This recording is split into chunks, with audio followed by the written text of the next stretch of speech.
So in the world of professional wrestling, we often like to talk about the list of underrated wrestlers, guys like Christian, Shelton Benjamin, Carlito, Tyson Kidd, but sometimes we kind of miss maybe a more obscure name when we make that list. So that is what I'm going to do in today's video. We're going to talk about obscure underrated wrestlers. So I polled from a bunch of my friends, a few that are in the wrestling business, a few that are not in the wrestling business, and so we're going to just break down who their pick was. I told them straight up, give me a name, maybe two, of professional wrestlers that you think are underrated, but it can't be a name that most people bring up. It can't be a Christian. It can't be a Dolph Ziggler. It has to be someone that you like, that you think was great, that not many people bring up in that conversation. So starting off first, my fellow OTS Project member Elias, AK-47 Roman, gave me Super Crazy.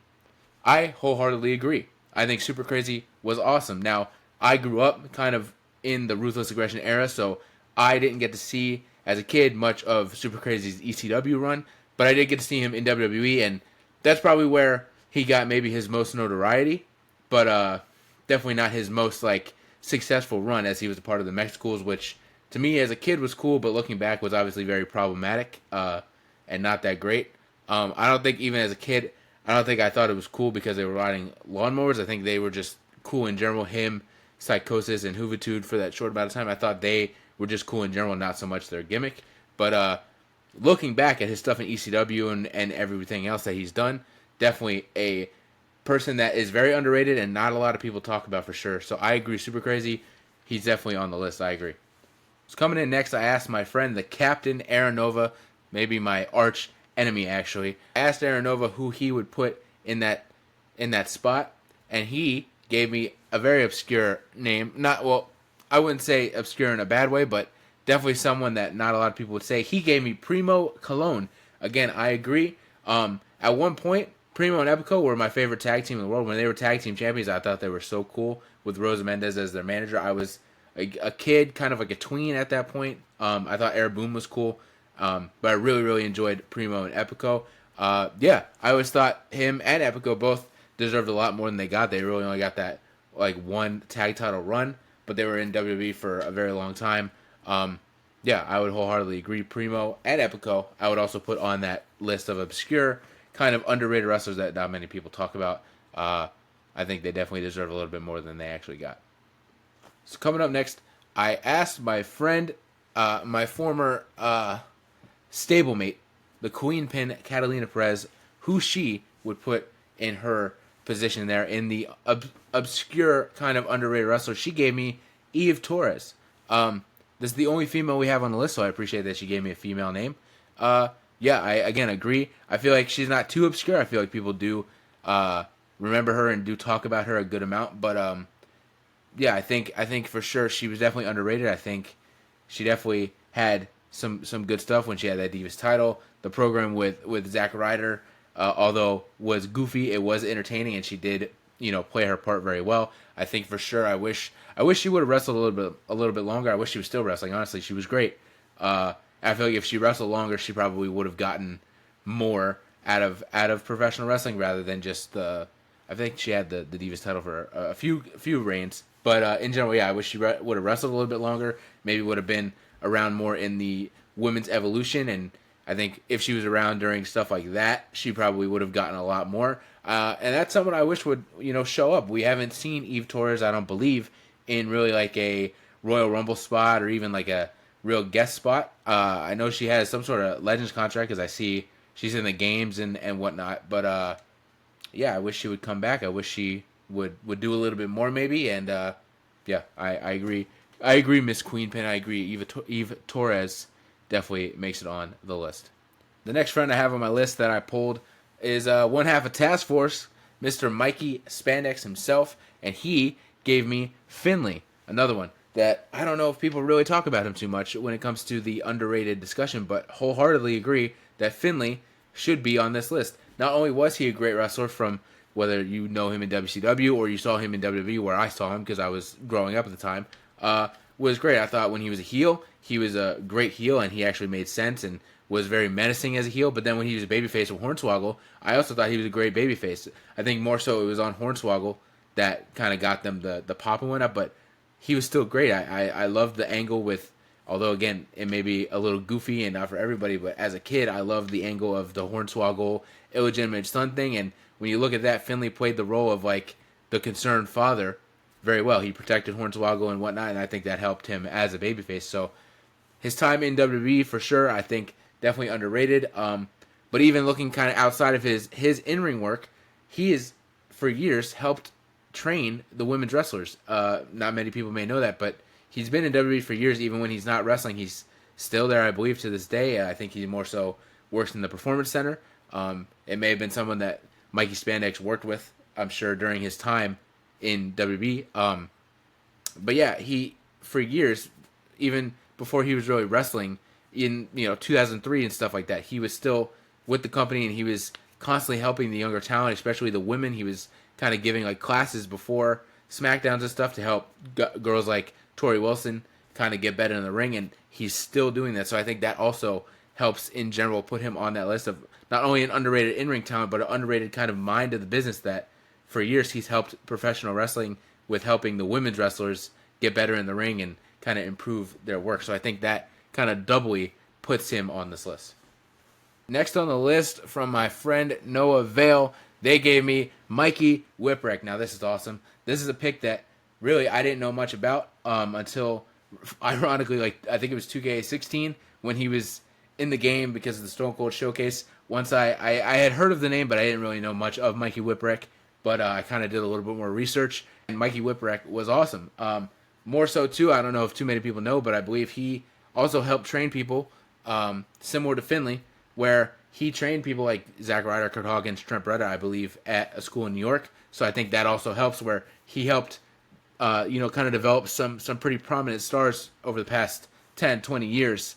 So yeah, Mikey Whipwreck makes the list. My friend Wyatt Pelt, Mr. Pelt, the Pelter himself, gave me David Otunga. Now this one, I do agree with, maybe not as much as I agree with, a Super Crazy or Finley, but I still agree with that. I thought David Otunga was great. As a kid, I hated him, so he did his job right. I think it did work out. I feel like, again, he's kind of a similar case to Eve Torres, where maybe if he would have wrestled a little bit longer, he would have gotten kind of more out of it and maybe got some more stuff. I think he only had the tag titles once or twice. He didn't really have like a full-on, accomplishment kind of list there. But yeah, I think definitely on the list. He's not high up on my list, but I would say kind of an obscure, underrated talent for sure that I don't hate that you picked him. So yeah. This Aria Perkins, a good friend of mine, she gave me Ultimo Dragon. That's another name that I wholeheartedly agree. The man is like a legend in Japan, but if we're talking about his WWE stuff, he's definitely obscure in the kind of halls and history of WWE. He had a very short run in WWE, but when he was there, I definitely remember as a kid, I was pretty young, but I remember as a kid thinking like, oh, this guy's so cool. I think, it's an easy kind of cheat code for professional wrestling that if you wear a mask, most likely kids are going to kind of start flocking towards you. So I definitely did. I loved Rey Mysterio. So when I would see stuff of Ultimo Dragon as a kid, it was another case of me being like, this guy's awesome. But he didn't have like a very long run in WWE. So if we're talking from the WWE perspective, I agree. Definitely kind of an obscure name in the history of WWE, but very underrated and definitely deserved a lot more for his short time. The only notable match I can think of was that WrestleMania 20 match that he was in, which, every cruiserweight was in, I believe. It was like a cruiserweight open invitation or something like that, but I remember him being in that match, and everything he did was just really cool. So yeah, I would agree putting Ultimo Dragon on the list from the WWE perspective, for sure, an obscure, very underrated name. Before I get into my picks, I got one last friend to give their thoughts, to give their pick, or picks in this case. My boy Theo, my co-host, my partner on the OTS Project, he gave me, of course, Jimmy Wang Yang. That's his guy. In the Star Wars world, we like to call it a glup shitto, which is so stupid, but it's the obscure person that you just love. So he picked Jimmy Wang Yang, but I said, listen, bro, you gotta give me someone else though, because everyone that pays attention to this knows that you would pick Jimmy Wang Yang. So give me someone else, and his pick came in hot. He gave me Justin Gabriel, another one I agree. As a kid, as kind of a teen, Justin Gabriel was my guy. I used to watch him in FCW a lot, so I kind of had a earlier showing of him, I guess, than the normal WWE fan would. So I watched him in FCW a lot, my bad. and when he debuted with the Nexus and stuff, and when he was on the NXT season 1, I thought he was cool. He was my pick to win NXT season 1 because he was my favorite. So another one where I wish he would have got more. He was always one of my guys up until 11. I still like him as PJ Black. I think he's great, but in WWE, I wish he would have got more. I wish, again, I think he had one tag title run. I wish, we could have got something with a U.S. title or an Intercontinental title, or, he didn't leave too far off from when the Cruiserweight Classic was, so I'm like, man, maybe if he would have been able to stay, and I understand he was released, so it wasn't his choice, but if they would have kept him just a little bit longer, I could have saw him being in the Cruiserweight Classic and whatnot, being on 205 Live, and he definitely, for sure, would have had the Cruiserweight title at some point. So, yeah, I agree. Jimmy Wang Yang is great. We know he's great. Would have loved to seen more out of him, so I will let him go onto the list. But, of course, Justin Gabriel 100% goes on the list. That was one of my guys. Very underrated and a bit obscure at this point. Most people probably don't remember him in WWE. But, yeah, I would put both of them on the list for sure. And now, on to my picks. My personal choices, I didn't just pick one. I picked a few because I just love professional wrestling, and I love the obscure wrestler that most people don't talk about. So my list, I got, 1, 2, 3, 4, 5. I got 6 people on my list, 6 people that I'm picking to go on my list of the obscure, very underrated wrestlers. So coming in number 1, the first name I thought of, Tajiri.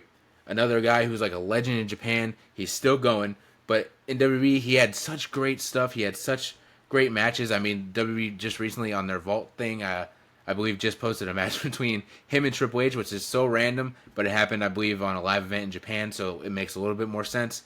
And they had a great match. It was like 20 minutes and just an awesome match. So that's another guy where I wish he would have got a little bit more. I understand because he was kind of small and whatnot, but man, he didn't really have to, I don't remember if he had a Cruiserweight title. He wasn't really in the Cruiserweight division, even though he was definitely kind of a Cruiserweight, which is cool because he got to wrestle, not just Cruiserweights, but at the same time, I kind of wish he would have gotten a little bit more. And maybe he did have a Cruiserweight title, and I'm just not thinking about it. Maybe he had a light heavyweight title. I'm not 100% sure, but definitely a guy that deserved a little bit more, and I still enjoy watching to this day. Next up on my list is my ultimate personal choice that, again, anybody that knows me knows that I absolutely love this guy. My wrestling name, or it's a running joke that I've constantly changed my name within wrestling when I'm managing, but for a good while I used Kyle Kidman as my last name as a tribute to this guy because I love him so much. So next on my list is Billy Kidman, another guy who in WCW did incredible stuff. I didn't get to see too much as a kid of his WCW stuff because it was kind of past my time. But looking back, he did awesome stuff. Great work with the Flock and beyond that. And then in WWE, I feel like he got lost in the shuffle a little bit. He had an awesome, and even though apparently these two guys didn't really get along, but he had an awesome tag title run with Paul London, which I absolutely loved. They were like my favorite tag team as a kid until Paul London and Brian Kendrick became a thing. But before Paul London and Brian Kendrick, there was Paul London and Billy Kidman, although it was short-lived. But they did get a SmackDown tag title run out of it, and they were awesome. I always thought the Shooting Star Press was cool, even though he's not the originator of it. I always thought it was pretty cool. And I liked how they had a whole storyline kind of revolving around how dangerous it could be. So yeah, another guy that I wish would have got a little bit more for his time there, but unfortunately didn't, but he's definitely going on my list. But staying on the same topic, tag team title run there with Mr. Paul London. He is next on my list. This was another one of my guys, so I feel like they go hand in hand, Billy Kidman and Paul London. He was a guy who I loved, and he got a good amount of stuff. He got that tag title run. He got a tag title run on SmackDown with Brian Kendrick. He got a world tag title run, which is pretty short, with Brian Kendrick on Raw. Had a Cruiserweight title or two. I don't remember the exact count of times he had that. So he did get a good amount, but I wish, this was a time where WWE was, very, very not big on the small guys. Rey Mysterio was pretty much the only small guy that they saw, and even then, it wasn't until 2006 that he got one world title run. So Paul London, I feel like, again, was never going to be world champion on that, under that Vince run there, but I would have loved to see him hold that U.S. title. I think that would have been so cool if he had that U.S. title. So Paul London is another one on my list. Next up is an interesting name and kind of goes past the 2000s there, like the previous three. This guy's a more recent guy who I feel like has kind of disappeared a little bit, and I really want to see him kind of back around. I know he's on the indies a little bit, but I don't see him too much, and I maybe that's on me, but I really want to see him more, and I feel like he needs to get that call from Triple H to come back to WWE because there's a lot of untapped potential there. Leon Ruff, he was in NXT. He's a former North American champion, so that's incredible. That right there is awesome. I always thought he was really cool. I've worked with him a few times before he got signed, and he was always really cool, always really humble. His wife Aja was someone that I would consider a friend, and she's incredible. She's a ref, Daphne LaShawn, on Monday Night Raw every week. Incredible couple, but Leon Ruff had that awesome little North American title thing where he shocked the world and won it. I remember he had his arm up and the belt fell down from his waist because he's skinny. But yeah, another guy that just was really cool. The more recent was really cool. He got that awesome moment and then unfortunately got released. And I don't know. I feel like I've seen him on the Indies. I feel like I've seen some announcements and stuff because I do follow him, but not as much as he deserves. He definitely deserves a lot more. So I would love to see him go back to WWE, go to AEW, maybe TNA, or just in general get more indie bookings. I would really love to see him all over the world, all over the place. So he's another one that goes on my list. A more recent name from the 2020, 2021 kind of era. But yeah, I thought he was great, and I wish he would get a little bit more. Sticking with the indies here, a guy who was in TNA for a little bit, but has mainly been a legend on the indies and never made it to WWE, but I really wish he would have. Amazing Red. Now, I don't know if he's super obscure. If you were to talk to someone about wrestling like this, and that's someone that's super knowledgeable about wrestling, they would probably put him on the underrated list. He's may not be obscure, but I feel like for the general fan, most people probably don't know who Amazing Red is. So that's a guy who's been amazing. He's been a legend on the indies. He was awesome in TNA for that bit that he was there, and I would love to see him get a little more. He's kind of retired, half retired, and whatnot. I feel like he comes back every once in a while to do something. But so I'm not sure if a WWE run is in his cards, but definitely a guy that deserved an opportunity, especially even though again it was still later in his career. They should have brought him in for the Cruiserweight Classic for sure. I think that would have been awesome to get Amazing Red in there. I feel like the wrestling fans, the Smarks or whatever you want to call them, would have definitely gotten a huge kick out of seeing Amazing Red in a Cruiserweight Classic. So, yeah, Amazing Red is next on my list. I wish he would have gotten a little bit more, maybe gotten a WWE opportunity, or even in TNA and something like that, maybe get a bit more. I know he had the X Division title at one point. But, man, he should have had the damn Legends title or something. I don't know. I just wish he would have got a little bit more. And last on my list, a guy that I think might be the most underrated guy on this list. I'm not even playing, and some people may laugh at it, but I'm not laughing. I'm dead serious. Kurt Hawkins. He's next on my list. Kurt Hawkins, Brian Myers. I think that guy, he's still going today, still going strong in Impact Wrestling. He's got a school, Creator Pro, the Major Wrestling Figure Podcast, so he's doing great. But within the world of professional wrestling, he's another one that definitely deserved a hell of a lot more. He's gotten some cool stuff with TNA, but if we're talking about WWE just didn't understand what they had there, man. And maybe I'm wrong. Maybe he just didn't connect or something like that. But I feel like anything that they gave him during his time, whether it was his first run or his second run, which I'm really glad that he got that second run. I feel like anything they gave him, he made into this incredible thing. His first run was okay, I guess. He was an edgehead. He had a tag titles with Zack Ryder, so it wasn't horrible. He got to do a run-in spot in the main event of WrestleMania, so that's awesome. But definitely should have gotten more tag title runs, and then once they split, definitely should have gotten, I guess, anything. I mean, once him and Zack Ryder kind of split that first time there, WWE kind of just forgot about Zack Ryder. They also kind of forgot about, but he was still on ECW being used, and he kind of changed things up with Z Long Island Story. But Kurt Hawkins really didn't get much. He was on NXT and Saturday Morning Slam and Main Event Superstars until he got released. So that's a guy that I feel like definitely deserved more. And then when he came back, it was really cool. It was a surprise. I didn't expect to see him come back in 2016. But guys like him and Shelton Benjamin, I guess Vince said he wanted guys that they could trust, and that's how guys like Jinder, Shelton, and Kurt Hawkins got rehired.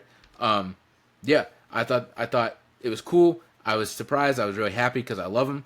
But again, didn't really get too much. He got the streak thing, but that was kind of a joke. Even though he made it incredible, I wish they had a great payoff, and I was there at WrestleMania 35 to see them win the tag titles, which was awesome. But another one where once they went from that, man, I wish, and I guess, the pandemic, and then they got released, but I feel like once they went from that, they could have had a great feud together once they dropped those titles, and then you could have had Hawkins as a very good underdog babyface that pulls out a win and gets a U.S. title or an IC title. So yeah, Kurt Hawkins, Brian Myers. To this day, I wish WWE would bring him back, and if they bring back Matt Cardona at some point, maybe they'll find a way to bring Brian Myers in to work with him or work against him or something like that. But yeah, Brian Myers, Kurt Hawkins. He's my last guy on my list, but he might be the top of my list. I think is one of the most underrated wrestlers in the world, and not many people talk about him at all. So, yeah. So that's my video. My friends gave me Super Crazy, Primo, Eve Torres, Finley, Mikey Whipwreck, David Otunga, Ultimo Dragon, and my picks were Tajiri, Billy Kim and Paul London, Leon Ruff, Amazing Red, and Kurt Hawkins. Yeah, that's my video. If you have any other obscure wrestling underrated stars that you want to put, comment below. Let's see. Let's have a discussion. I would love to find out maybe some names that I didn't think of, or some names that I don't even know of. So yeah, check me out at OTS Bridger on IG and X, and make sure to subscribe. Get some interaction going. Get some comments. Get some likes in there. I want to make this a cool community, as well as the OTS Project that I host with my cousin Theo every week. You can check that out at OTS Project on YouTube or the WNRN Spotify page.